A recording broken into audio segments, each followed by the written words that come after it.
बहुत समय पहले की बात है। उत्तर प्रदेश के एक छोटे से गांव रामपुर में दो भाई रहते थे, विक्रम और शुभम। दोनों एक ही मां की संतान थे, लेकिन स्वभाव में दिन रात का फर्क था।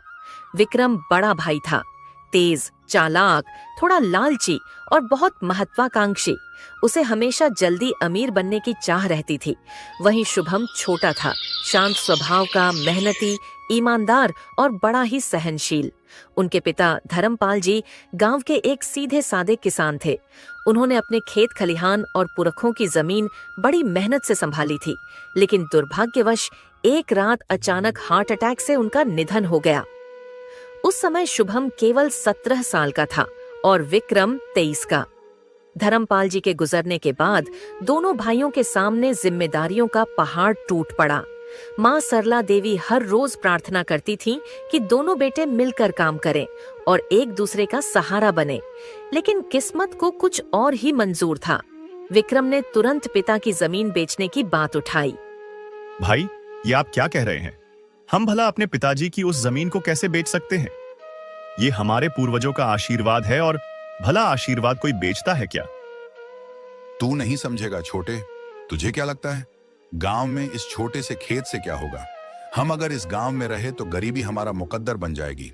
मैं तो कहता हूं तुम भी मेरे साथ शहर चलो, कोई बड़ा काम करते हैं। मैं बिजनेस करूंगा, तुम्हें भी किसी अच्छे काम में लगा दूंगा। गांव का घर खेत सब बेच देते हैं। नहीं भाई, मैं आपके साथ शहर नहीं आ सकता।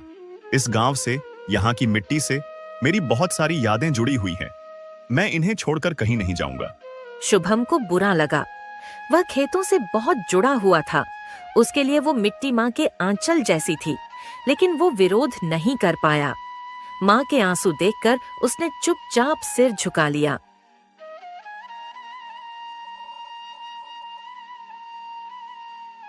विक्रम ने पिता की आधी जमीन बेच दी और शहर चला गया। शुभम गांव में ही रह गया।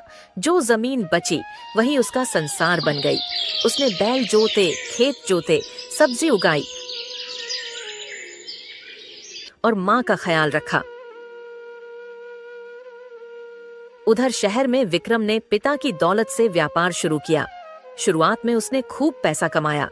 पार्टी, शोहरत, गाड़ियां, शहर की चमक दमक में वह पूरी तरह डूब गया। वो गांव वापस